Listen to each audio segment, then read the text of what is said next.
ಇನ್ನು by election ಅಖಾಡ ದಿನದಿಂದ ದಿನಕ್ಕೆ ರಂಗೇರ್ತಾ ಇದೆ. ಅಭ್ಯರ್ಥಿಗಳ ಗೆಲುವಿಗೆ ಹಿರಿಯ ನಾಯಕರು ಬಿಡುವಿಲ್ಲದೆ ಪ್ರಚಾರ ಮಾಡ್ತಾನೆ ಇದ್ದಾರೆ. ನಿನ್ನೆಯಷ್ಟೇ ಸೊಸೆ ಪರ ರಾಮನಗರದಲ್ಲಿ ಪ್ರಚಾರ ಮಾಡಿದ್ದಂತಹ ಮಾಜಿ ಪ್ರಧಾನಿ ದೇವೇಗೌಡರು ಇಂದು ಬಳ್ಳಾರಿಯಲ್ಲಿ ಕಾಂಗ್ರೆಸ್ ಅಭ್ಯರ್ಥಿ ಉಗ್ರಪ್ಪ ಪರ ಪ್ರಚಾರ ಮಾಡಲಿದ್ದಾರೆ. ಇತ್ತ ಮಾಜಿ ಸಿಎಂ ಸಿದ್ದರಾಮಯ್ಯನವರು ಸಹ ಕಂಪ್ಲಿಯಲ್ಲಿ ಪ್ರಚಾರ ಮಾಡ್ತಿದ್ದಾರೆ. ನಿರಂತರವಾಗಿ ವಾಗ್ದಾಳಿಗಳು ಕೂಡ ಆಗ್ತಿದೆ. ಆದರೆ ಇಬ್ರು ಜಂಟಿಯಾಗಿ ಪ್ರಚಾರ ಮಾಡದೇ ಇರೋದು ಸಾಕಷ್ಟು ಅನುಮಾನವನ್ನ ಮೂಡಿಸ್ತಾ ಇದೆ.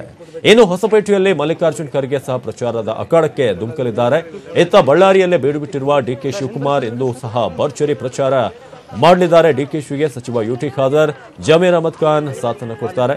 ಇನ್ನು ಬಳ್ಳಾರಿ ಬಿಜೆಪಿ ಅಭ್ಯರ್ಥಿ ಜಯಶಾಂತ ಪರ ಶಾಸಕ ಶ್ರೀರಾಮುಲು ಪ್ರಚಾರ ಮಾಡಲಿದ್ದಾರೆ. ಬಹಳ ಒಂದು ಕುತೂಹಲ ಮೂಡಿಸ್ತಾ ಇದೆ. ರಂಗು ದಿನದಿಂದ ದಿನಕ್ಕೆ ಆ ಒಂದು ಹೀಟ್ ಹೆಚ್ಚಾಗ್ತಾ ಇದೆ.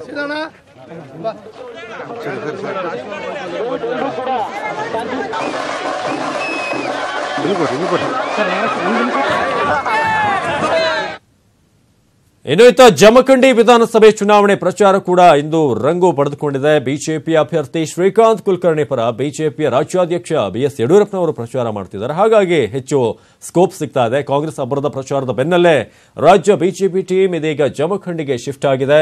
ಮಾಜಿ CM Jagadish Shettar, K S Eshwarappa, C T Ravi ಸೇರಿದಂತೆ ಅನೇಕ ನಾಯಕರು ಪ್ರಚಾರದಲ್ಲಿ ಪಾಲ್ಗೊಳ್ಳಲಿದ್ದಾರೆ. ಇತ್ತ ನಿನ್ನೆಯಷ್ಟೇ ಶಿವಮೊಗ್ಗದಲ್ಲಿ ಮಧು ಬಂಗಾರಪ್ಪ ಪರ ಪ್ರಚಾರ ನಡೆಸಿದ್ದ ಸಿಎಂ ಕುಮಾರಸ್ವಾಮಿ ಇಂದು ಸಹ ಮತ ಯಾಚಿಸಲಿದ್ದಾರೆ.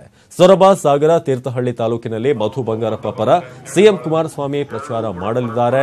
ಇನ್ನು ರಾಮನಗರ ಕ್ಷೇತ್ರದಲ್ಲೂ ಕೂಡ ಮೈತ್ರಿ ಅಭ್ಯರ್ಥಿ ಅನಿತಾ ಕುಮಾರಸ್ವಾಮಿ ಪ್ರಚಾರ ಮಾಡಲಿದ್ದು ಅವರಿಗೆ ಸಂಸದ ಡಿಕೆ ಸುರೇಶ್ ಸಾಥ್ ನೀಡಲಿದ್ದಾರೆ. ಮುಖ್ಯಮಂತ್ರಿ ಆದದ್ದನ್ನ ಮಾಡಿದ್ದನ್ನ ತಾವೆಲ್ಲರೂ ಕೂಡ ಇವತ್ತು ಒಂದು ಉತ್ತಮವಾದಂತಹ ಆಡಳಿತ